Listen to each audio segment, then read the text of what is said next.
Daily bus Malayalam ചാനലിലേക്ക് എല്ലാവർക്കും സ്വാഗതം. ശിവരാത്രി ദിവസം പോകേണ്ട കേരളത്തിലെ ശിവക്ഷേത്രങ്ങൾ, അതിൻ്റെ അർത്ഥവും ഐതിഹ്യവും. ശിവരാത്രി ശിവനും പാർവതിയും ഒന്നായ ദിവ്യരാത്രിയാണ്. ഈ ദിവസം ഉറക്കമൊഴിച്ചിരുന്ന് ഓം നമഃശിവായ ജപിച്ചാൽ പാപങ്ങൾ നശിക്കും എന്ന് വിശ്വാസം. കേരളത്തിൽ ശിവരാത്രി ദിവസം പ്രത്യേക പ്രാധാന്യമുള്ള ചില ശിവക്ഷേത്രങ്ങളുണ്ട്. അവയുടെ ഐതിഹ്യവും പ്രത്യേകതയും ഇന്നത്തെ വീഡിയോയിൽ പറയാം. ശിവരാത്രിയുടെ ആത്മീയ അർത്ഥം: ശിവ എന്നത് മംഗളം, രാത്രി എന്നത് അജ്ഞാനത്തിന്റെ ഇരുട്ട്. അപ്പോൾ ശിവരാത്രി അജ്ഞാനത്തിന്റെ ഇരുട്ട് നീക്കി ആത്മജ്ഞാനം ലഭിക്കുന്ന രാത്രി.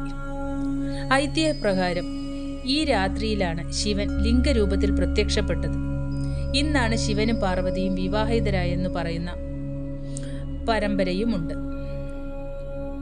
ആലുവ മണപ്പുറം ശിവക്ഷേത്രം കേരളത്തിൽ ശിവരാത്രി ഏറ്റവും പ്രസിദ്ധമായി ആഘോഷിക്കുന്ന സ്ഥലം.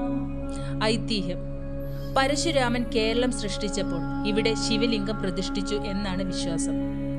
പെരിയാർ നദിയുടെ തീരത്തായതിനാൽ വാവുബലി, ശിവരാത്രി മഹോത്സവം എന്നിവ ലക്ഷക്കണക്കിന് ആളുകളെ ആകർഷിക്കുന്നു.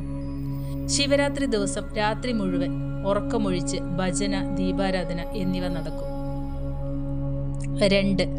വടക്കുംനാഥ ക്ഷേത്രം തൃശ്ശൂരിലെ പ്രാചീന ശിവക്ഷേത്രം. ഐതിഹ്യം: പരശുരാമൻ തന്നെയാണ് ഈ ക്ഷേത്രം സ്ഥാപിച്ചതെന്നാണ് വിശ്വാസം.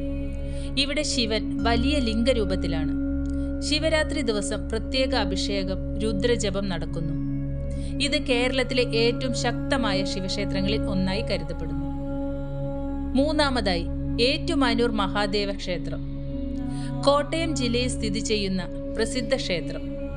ഇവിടെ ശിവൻ അനുഗ്രഹമൂർത്തിയായി ആരാധിക്കപ്പെടുന്നു. ശിവരാത്രി ദിവസം എഴുന്നള്ളിപ്പും ദീപാരാധനയും അതിമനോഹരം.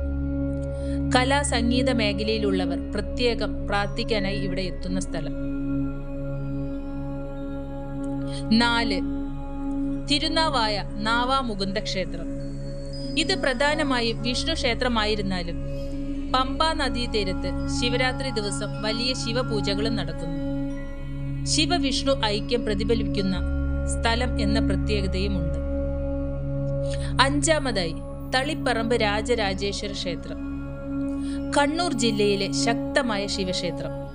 ഇവിടെ ശിവൻ രാജരാജേശ്വരനായി ആരാധിക്കപ്പെടുന്നു. വളരെ പ്രാചീനവും ശക്തിയേറിയതുമായ സ്ഥലം. ശിവരാത്രി ദിവസം പ്രത്യേക ദീപമാല, അഭിഷേകം എന്നിവ നടക്കുന്നു.